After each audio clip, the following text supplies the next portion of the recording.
ജീവനുണ്ടാകാനും അത് സമൃദ്ധമായുണ്ടാകാനുമായിട്ടാണ് ഞാൻ വന്നിരിക്കുന്നത്. ക്രിസ്തു ഈ ലോകത്തിലേക്ക് വന്നത് നമുക്ക് ജീവനുണ്ടാകാനും ആ ജീവൻ സമൃദ്ധമായുണ്ടാകാനും.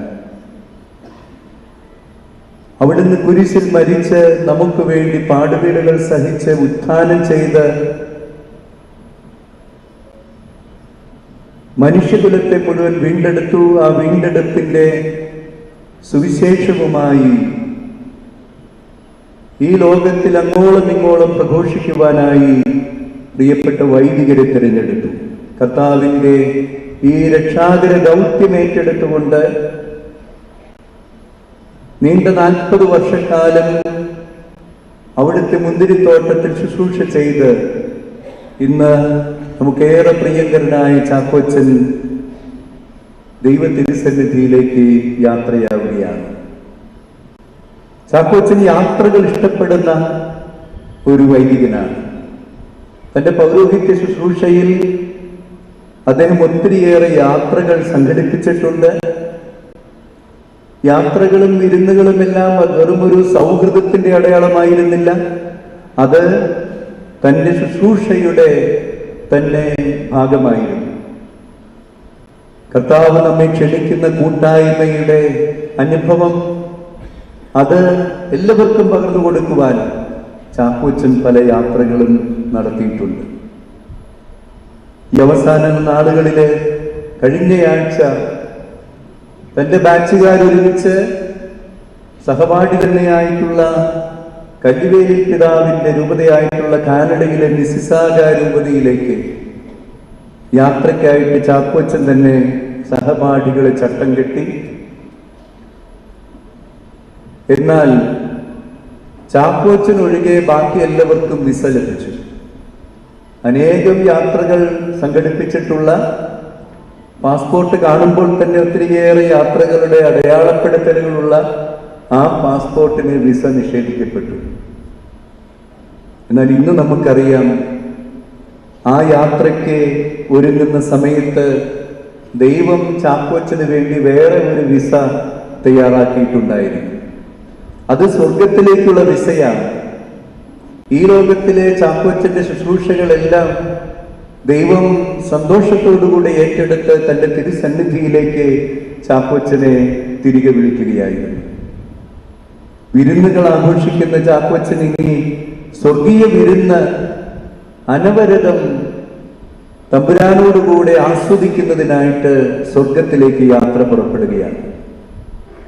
നമുക്ക് ചാക്കോച്ചന്റെ യാത്ര തീർച്ചയായിട്ടും വളരെയേറെ വിരഹ ദുഃഖമുളവാക്കുന്നുണ്ട്. വളരെ ആകസ്മികമാണ്. ഒത്തിരി വേദന നമുക്കുണ്ട്.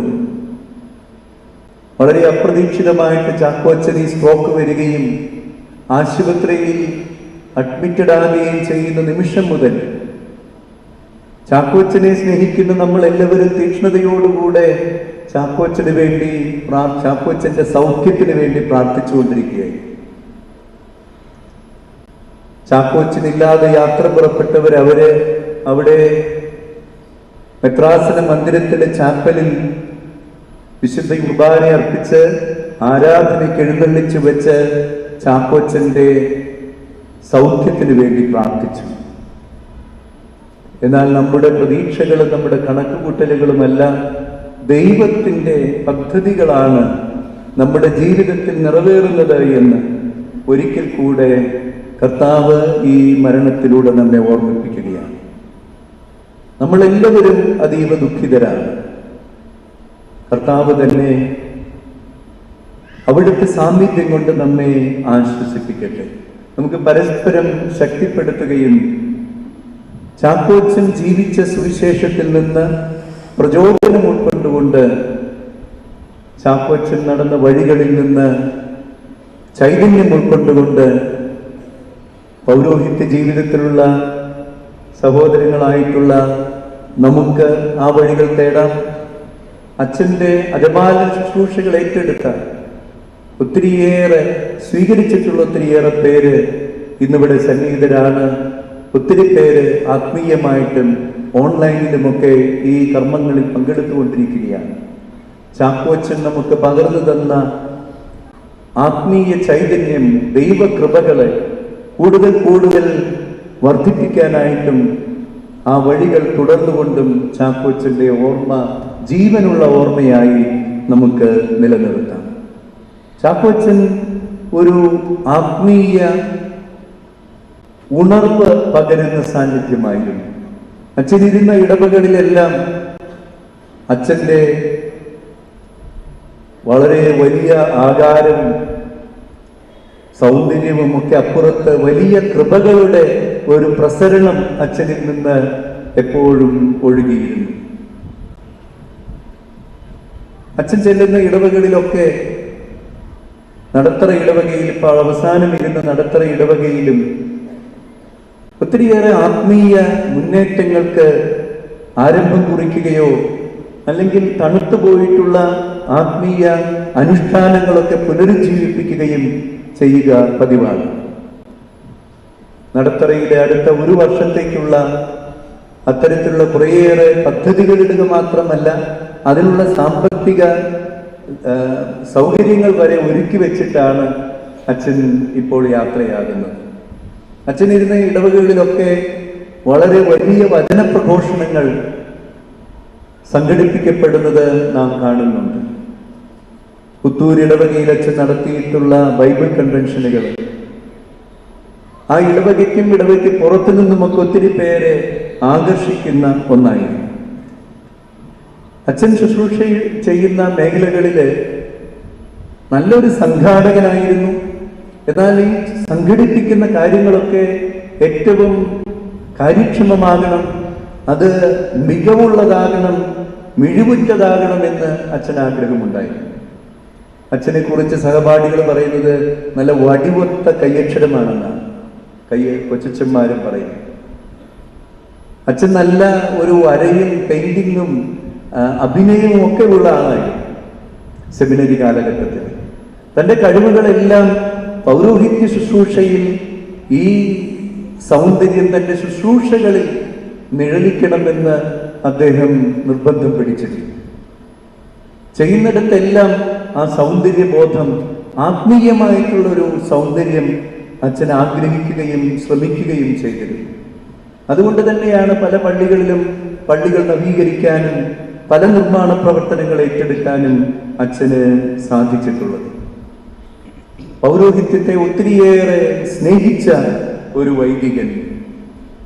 ഞാനിപ്പോഴും ഓർക്കുകയാണ്, മണലൂര് പള്ളിയിൽ വെച്ച്, കിഴക്കേ മണലൂര് പള്ളിയിൽ ഒരു പൗരോഹിത്യ സ്വീകരണത്തിന് ഈ ശമ്മാസിനെയും മെത്രാനെയും പുഷ്പങ്ങൾ കൊണ്ടുള്ള മെത്തയിലൂടെയാണ് അച്ഛൻ സ്വീകരിച്ചത്. അത്രമാത്രം ആവേശത്തോടുകൂടെ പൗരോഹിത്യത്തെ സ്നേഹിച്ച്, ആവേശത്തോടുകൂടെ പൗരോഹിത്യം ജീവിച്ച് കൊതി തീർന്നിട്ടില്ലാത്ത ഒരു വൈദികനായിരുന്നു നമ്മുടെ പ്രിയപ്പെട്ട ചാക്കോച്ചൻ.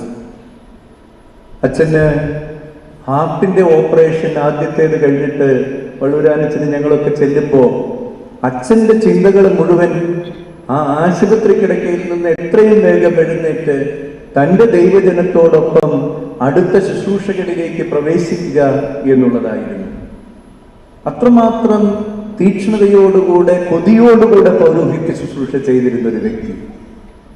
അതുകൊണ്ട് തന്നെയാണല്ലോ 2 ഹൃദയ ശസ്ത്രക്രിയകൾ കഴിഞ്ഞ് വളരെ ക്ഷീണിതനായിരുന്നിട്ടും അവശനായിരുന്നിട്ടും പിറ്റേ ദിവസം ഇടവകയിൽ നടക്കാൻ പോകുന്ന മത്സരങ്ങൾക്കൊക്കെ ഒരുക്കത്തിന് വേണ്ടിയിട്ട് അച്ഛൻ കൈക്കാരനോടൊപ്പം ഈ സ്ട്രോക്ക് ഉണ്ടാകുന്ന അന്ന് തൃശ്ശൂർ ടൗണിൽ മുഴുവൻ ഓടി നടക്കുകയും അതിനുവേണ്ട ഒരുക്കങ്ങളൊക്കെ നടത്തുകയും, അന്ന് ആ വെയിലും ചൂടുമൊക്കെ അടിച്ച് 2 മണിയോടുകൂടിയാണ് അച്ഛൻ ഉച്ചയ്ക്ക് ഭക്ഷണം കഴിച്ചിരിക്കുന്നത്.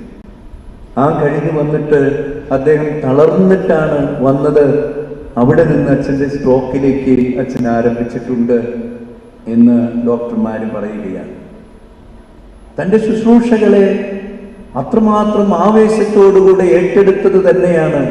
ഒരുപക്ഷെ അച്ഛൻ ആഗ്രഹിച്ചിരിക്കണം, ഞാനിങ്ങനെ തീക്ഷ്ണതയോടുകൂടെ ദൈവജനത്തിന് വേണ്ടി വിയർപ്പൊഴുക്കി ശുശ്രൂഷ ചെയ്തുകൊണ്ട് കടന്നു പോകണം, ഒരു വിശ്രമം വിശ്രമ ജീവിതം പൗരോഹിത്യത്തിൽ എനിക്ക് ഇഷ്ടമില്ലെന്ന് അച്ഛൻ ആഗ്രഹിച്ചിരിക്കണം.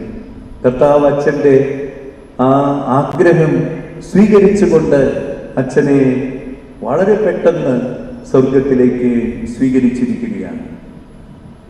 അച്ഛൻ ഏത് പള്ളിയിൽ ചാർജ് എടുക്കുമ്പോഴും തീർച്ചയായിട്ടും അച്ഛനറിയാം, ഒരു പള്ളിയിൽ ഒരു വൈദികൻ 3 വർഷം അല്ലെങ്കിൽ 4 വർഷം, ചിലപ്പോൾ 3 വർഷം പോലും ഈ ഇടവകയിൽ ഉണ്ടാകില്ല. പക്ഷെ ഏത് പള്ളിയിൽ അച്ഛൻ ചെന്നാലും ആ ഇടവക അതച്ഛൻ്റെ ഭവനമാണ്. അവിടെയുള്ള ദൈവജനം അച്ഛൻ്റെ കൂടപ്പിറപ്പുകളാണ്.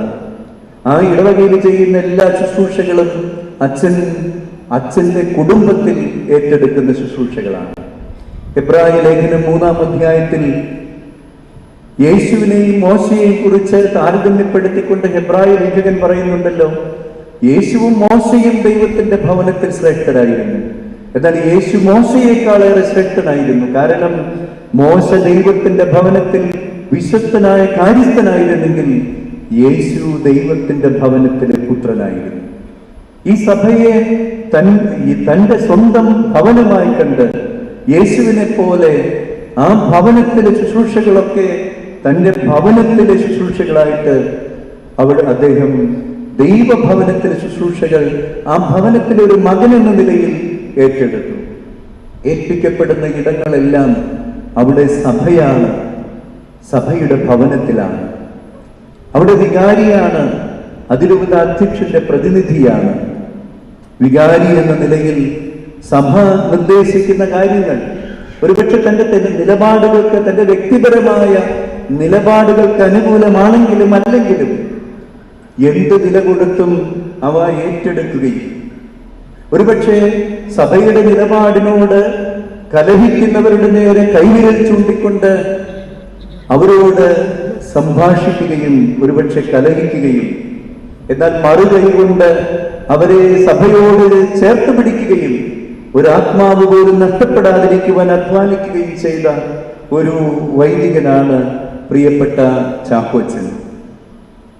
അച്ഛൻ തൻ്റെ ഒരു കൊച്ചച്ഛനോട് പറഞ്ഞ വാക്കുകൾ ഒരുപക്ഷെ നിങ്ങൾ ഫേസ്ബുക്കിൽ വായിച്ചിട്ടുണ്ടാകും. ഞാൻ ആരുടെയും പേരെടുത്ത് പറയുന്നില്ല. അച്ഛൻ പറഞ്ഞു, പൗരോഹിത്യത്തിൽ നിത്യ ബന്ധുക്കളും നിത്യ ശത്രുക്കളുമില്ല. അത് സഭയുടെ ഭവനത്തിലെ ഒരു ശുശ്രൂഷയാണ്. ഒരു ദിവസം രാവിലെ താൻ കലഹിച്ച വ്യക്തിയെ അന്ന് വൈകുന്നേരമാകുമ്പോഴേക്കും ചേർത്ത് പിടിച്ച് പൊട്ടിച്ചിരിച്ച് ആഹ്ലാദം പങ്കുവെച്ച് പിറ്റേ ദിവസം അവരുടെ വീട്ടിൽ ഭക്ഷണത്തിന് പോകുന്ന ഒരു ചാക്കോച്ചൻ. ശുശ്രൂഷകളെല്ലാം അത് നമ്മൾ വ്യക്തിബദ്ധമല്ല, എന്നെ വ്യക്തിപരമായിട്ട് ബാധിക്കുന്നതല്ല. കർത്താവ് എനിക്ക് ഏൽപ്പിച്ചിരിക്കുന്ന ശുശ്രൂഷകളെ അത് കർത്താവിന്റെ മനസ്സറിഞ്ഞ് സന്തോഷത്തോടുകൂടെ ഏറ്റെടുക്കുന്നതാണ്. ചാക്കോച്ചൻ ആടുകളുടെ വാതിലായിരുന്നു ഈശോയെ പോലെ. സമാഗമ കൂടാരത്തിന്റെ വാതിൽക്കൽ ദൈവജനത്തിന്റെ നെടുവീർപ്പുകളും നൊമ്പരങ്ങളും ഏറ്റെടുത്തുകൊണ്ട് പീഠത്തിലിരിക്കുന്ന പ്രധാന പുരോഹിതൻ സാമുവേലിന്റെ 1-ാം പുസ്തകത്തിന്റെ ആരംഭത്തിൽ ആദ്യ അധ്യായത്തിൽ തന്നെ ഏലി പുരോഹിതനെ നമ്മൾ കാണുന്നുണ്ട്. അവന് പ്രധാന കവാടത്തെങ്കിൽ ഇരിക്കുന്നത് ആ കവാടത്തിലൂടെ കടന്നു വരുന്നവരുടെ വേദനകളും നെടുവീർപ്പുകളും ഏറ്റെടുത്ത് ദൈവസന്നിധിയിൽ സമർപ്പിക്കാനാണ്. ഈശോ അതേ പ്രതീകം ഏറ്റെടുത്തുകൊണ്ട് ഈ ആലയുടെ വാതിലാണ് ഞാൻ ഇന്നത്തെ സുവിശേഷത്തിൽ നമ്മോട് പറഞ്ഞു. ചാക്കോച്ചൻ ആടുകളുടെ ഇടയനാണ്, ആടുകളുടെ വാതിലാണ്. അവരുടെ നെടുവീർപ്പുകളും പ്രാർത്ഥനകളും സ്വന്തം നെടുവീർപ്പുകളായി ഏറ്റെടുത്ത് ചാക്കോച്ചൻ തിരുസന്നിധിയിൽ സമർപ്പിച്ചു. അച്ഛൻ അതുകൊണ്ട് തന്നെ സ്വന്തമായിട്ടുള്ള അജണ്ടകളൊന്നും വയ്ക്കാറില്ല. ഒരു ഇടവകയിൽ വന്നാൽ ഇടവകയുടെ പ്രവർത്തനങ്ങളും 1 വർഷത്തേക്കുള്ള ഇടവകയുടെ പദ്ധതികളുമൊക്കെയാണ് അച്ഛൻ്റെ സ്വന്തമായിട്ടുള്ള അജണ്ട. അത് വളരെ വ്യത്യസ്തമായിട്ട് ഓരോ ഇടവകയിലും ആ ദൈവജനത്തിന്റെ ആവശ്യങ്ങളും നെടുവീർപ്പുകളും തിരിച്ചറിഞ്ഞുകൊണ്ട് അച്ഛൻ ചെയ്തിട്ടുള്ളത് നമുക്കറിയാം. ദൈവജനത്തിന് വിശ്രമമില്ലാതെ ശുശ്രൂഷ ചെയ്യുക. ബ്രഹ്മകുളത്ത് ബ്രഹ്മകുളം പള്ളിയില് നമ്മുടെ നവതി ആഘോഷത്തില് 90 ഇന പരിപാടികളാണ് ഒരു വർഷം. അച്ഛൻ 90 പദ്ധതികളാണ് ആസൂത്രണം ചെയ്ത് നടപ്പിലാക്കിയത്.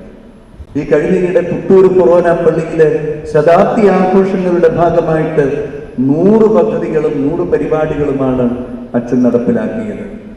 വെറുതെ ഇരിക്കാൻ ചാക്കോച്ചൻ അറിഞ്ഞുകൂടാ. ഈ ശുശ്രൂഷ ചെയ്യുന്നതിൽ സന്തോഷം കണ്ടെത്തുന്ന ഒരു ചാക്കോച്ചൻ. തൻ്റെ കൊച്ചന്മാരോട് അച്ഛൻ ഇങ്ങനെ പറഞ്ഞിട്ടുണ്ട്: നമ്മുടെ സമയവും കഴിവുകളും പൂർണ്ണമായും ദൈവജനത്തിന് കൊടുക്കുന്നതാണ് പൗരോഹിത്യത്തിന്റെ സന്തോഷം. താൻ ജീവിക്കുന്നത് ദൈവജനത്തിനാകുക, നമ്മുടെ സമയവും എല്ലാം ദൈവജനത്തിന് വേണ്ടി പങ്കുവയ്ക്കുക, കൂടുതൽ പങ്കുവയ്ക്കുക. ഈ സന്തോഷം അച്ഛനുണ്ടായിരുന്നു. ഈ സന്തോഷത്തിലേക്ക് തൻ്റെ ഇടവകയിൽ നിന്ന് ധാരാളം കുഞ്ഞു മക്കളെ അദ്ദേഹം പ്രോത്സാഹിപ്പിച്ചു വിടുമായിരുന്നു. അച്ഛൻ 5ലും 6ലും ഒക്കെ ദൈവവിളിയിൽ പ്രോത്സാഹിപ്പിച്ച് ആ വിളി സ്വീകരിച്ചിട്ടുള്ള ഒത്തിരി പേര് ഇന്നിവിടെ വിശുദ്ധ കുർബാനയിലെ സഹകാർമ്മികരായിട്ട് വൈദികരായിട്ട് ശുശ്രൂഷ ചെയ്യുന്നുണ്ട്. അച്ഛൻ ആടുകളെ അറിഞ്ഞ് ഇടപെടുന്ന ഒരു വൈദികനായിരുന്നു. ആടുകളുടെ മണമുള്ള വൈദികനെന്ന് ഫ്രാൻസിസ് മാർപ്പാപ്പ പറയുന്നത് ചാക്കോച്ചന്റെ കാര്യത്തില് നമുക്ക് തീർച്ചയായിട്ടും ബോധ്യപ്പെടുന്ന ഒന്നാണ്. അച്ഛൻ ഇടവകയുടെ പദ്ധതികൾ ആസൂത്രണം ചെയ്യുന്നത് ആ ഇടവകയിലെ ദൈവജനത്തിന്റെ ആവശ്യങ്ങൾ അറിഞ്ഞുകൊണ്ടാണ്. അതിനുവേണ്ടി സ്വയം സമർപ്പിക്കുന്നു. ദൈവജനത്തിന്റെ ആവശ്യങ്ങൾക്കുള്ള ഉത്തരമായിട്ട് നമ്മുടെ അനുപാലന ശുശ്രൂഷകൾ മാറുമ്പോൾ ഇടവക സമഗ്രമായ ഒരു നവീകരണത്തിലേക്ക് കടന്നു വരികയാണ്. ഇടവകയിലെ ദൈവജനം മുഴുവനെ ഒരു ചലനാത്മകമായ ഒരു അന്തരീക്ഷത്തിലേക്ക് നയിക്കുവാൻ ചാക്കോച്ചന് സാധിച്ചിട്ടുണ്ട്. ഇത് വ്യക്തികളുടെ ജീവിതത്തിൽ ഇടപെടുന്നത് കൊണ്ടാണ്. എൻ്റെ ആടുകളെ ഞാൻ അറിയുന്നു, ആടുകൾ എന്നെ അറിയുന്നു. ചാക്കോച്ചൻ ആടുകളെ അറിഞ്ഞു. അതുകൊണ്ട് തന്നെ ചാക്കോച്ചൻ എന്തെങ്കിലും കുറവുകളൊക്കെ ഉണ്ടെങ്കിലും ആളുകൾ അത് ഉണ്ടെങ്കിൽ തന്നെ അത് ആളുകൾ ഏറ്റെടുക്കുമായിരുന്നു. കാരണം അവർക്ക് അവരുടെ പ്രിയപ്പെട്ട ഇടയനെ അറിയാം. ആടുകളുടെ ആവശ്യങ്ങൾ കണ്ടറിഞ്ഞ് നമുക്ക് പലപ്പോഴും ഫിനാൻസ് മാനേജ്മെന്റും ഹ്യൂമൻ റിസോഴ്സ് മാനേജ്മെന്റുകളൊക്കെ നമ്മൾ നടത്താറുണ്ട്. ഇടവകയിൽ പണം സ്വരൂപിച്ചിട്ട് അത് ചാക്കോച്ചനും ചെയ്തിട്ടുണ്ട്. പക്ഷെ ആദ്യം ചാക്കോച്ചൻ തനിക്കുള്ളത് പങ്കുവെക്കുമായിരുന്നു. ചാക്കോച്ചൻ പോയ പള്ളികളിലൊക്കെ ഡയാലിസിസ് രോഗികൾക്ക് വേണ്ട സഹായങ്ങളൊക്കെ ഒരുക്കി കൊടുക്കുമായിരുന്നു. പക്ഷെ അതിനു മുമ്പ് എന്നോട് ഒരു കൊച്ചച്ഛൻ പറഞ്ഞു, ചാക്കോച്ചൻ സ്വന്തം പോക്കറ്റിൽ നിന്ന് ഒരാളുടെ ഡയാലിസിസിന്റെ മുഴുവൻ ചിലവുകളും എല്ലാം അദ്ദേഹത്തിന്റെ ചികിത്സ മുഴുവൻ ഏറ്റെടുത്ത് നടത്തുന്നുണ്ടായിരുന്നു. സ്വയം പങ്കുവെച്ച് ദാനം ചെയ്തിട്ടാണ് ചാക്കോച്ചൻ മറ്റുള്ളവരുടെ അടുക്കല് കൈനീട്ടാനായിട്ട് പോകുന്നത്. അതിൻ്റെയൊക്കെ ഒരു അടയാളമാണല്ലോ ഇന്നലെ ചാക്കോച്ചന്റെ ആഗ്രഹപ്രകാരം ഈ മരണത്തോട് ചാക്കോച്ചൻ തൻ്റെ കണ്ണുകൾ ദാനം ചെയ്യുകയുണ്ടായി. നമുക്ക് ചാക്കോച്ചനെ അറിയുന്നവർക്കറിയാം, ചാക്കോച്ചൻ എല്ലാവർക്കും എല്ലാമായിരുന്നു. ഒരു കൂടപ്പുറപ്പായിട്ട് എല്ലാവർക്കും അനുഭവപ്പെട്ടു. അങ്ങനെയാണ് ക്രിസ്തു തൻ്റെ മനുഷ്യാവതാരത്തെ നമ്മുടെ മുമ്പിൽ അവതരിപ്പിച്ചിരിക്കുന്നത്. അവിടുന്ന് നമ്മുടെ ഇടയിൽ കൂടാരമടിച്ചു. പൗരോഹിത്യ ശുശ്രൂഷയിലൂടെ, അനുപാലന ശുശ്രൂഷയിലൂടെ ചാക്കോച്ചനായിരിക്കുന്ന ഇടങ്ങളിലൊക്കെ കൂടാരമടിച്ചു. ഇടപെട്ട വ്യക്തികളിലൊക്കെ ദൈവത്തിന്റെ കൂടാരം സ്ഥാപിച്ചു. അവരുടെയൊക്കെ ജീവിതത്തിൽ ദൈവത്തിന്റെ സാന്നിധ്യമായിട്ട് മാറി. ചിലർക്ക് ചാക്കോച്ചൻ ഒരു പ്രിയമുള്ള അപ്പച്ചനാണ്, ചിലർക്ക് ഏറ്റവും പ്രിയപ്പെട്ട കൂടപ്പിറപ്പാണ്, സഹോദരനാണ്, ചിലർക്ക് ചാക്കോച്ചൻ ഒരു മകനാണ്. ചാക്കോച്ചനെ അടുത്തറിയുന്നവർക്കറിയാം, ഈ വലിയ ആകാരത്തിന്റെ ഉള്ളിൽ വളരെ നിഷ്കളങ്കമായിട്ടുള്ള ഒരു മനസ്സും ഒരു കൊച്ചു കുഞ്ഞിന്റെ ഇടപെടലുകളുമാണ് ചാക്കോച്ചനുള്ളത്. ആ ഒരു ലാളിത്യത്തിന്റെ വലിയ സൗകുമാര്യം അനുഭവിക്കാൻ ചാക്കോച്ചന് സാധിച്ചത് പിതാവിന്റെ മകനാണ്. ക്രിസ്തുവിന്റെ പുത്രത്വത്തിൽ പങ്കുപറ്റിയവനാണ്. അധികാരത്തിന്റെ ധാർഷ്ട്യത്തെക്കാൾ പുത്രത്വത്തിന്റെ സൗന്ദര്യമാണ് ഞാൻ കൊടുക്കേണ്ടത് എന്നുള്ള ആ ഒരു ബോധ്യത്തിൽ നിന്നാണ്. ചാക്കോച്ചൻ ദേഷ്യപ്പെടാറൊക്കെ ഉണ്ട്, ചാക്കോച്ചൻ ചിലപ്പോൾ പൊട്ടിത്തെറിക്കാറുണ്ട്. അതൊക്കെ ഇടവകയോടും സഭയോടുമുള്ള സ്നേഹത്തെ പ്രതിയാണ്. നമ്മളിന്ന് സുവിശേഷത്തിൽ വായിച്ചല്ലോ, ഈ ചെന്നായ്ക്കൾ വരുമ്പോൾ ഓടിപ്പോകുന്ന ഒരു കൂലിക്കാരനായിരുന്നില്ല ചാക്കോച്ചൻ.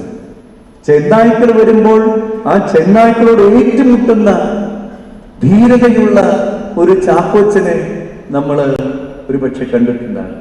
ഒരുപക്ഷെ വളരെ അടുത്ത് കൂട്ടുകൂടി നമ്മുടെ കൂടെ നടക്കുന്നവര് ഇടവകയെ ചൂഷണം ചെയ്ത് ചെന്നായ്ക്കളുടെ ഭാവമെടുക്കുമ്പോൾ തന്റെ സൗഹൃദങ്ങളൊക്കെ ഒറ്റ നിമിഷം കൊണ്ട് മാറ്റിവെച്ച് ചാക്കോച്ചൻ തൻ്റെ തനി സ്വരൂപം ചിലപ്പോഴൊക്കെ കാണിക്കാറുണ്ട്. അതൊക്കെ കർത്താവിനോടും അവിടുത്തെ സഭയോടുമുള്ള സ്നേഹം കൊണ്ടാണ്.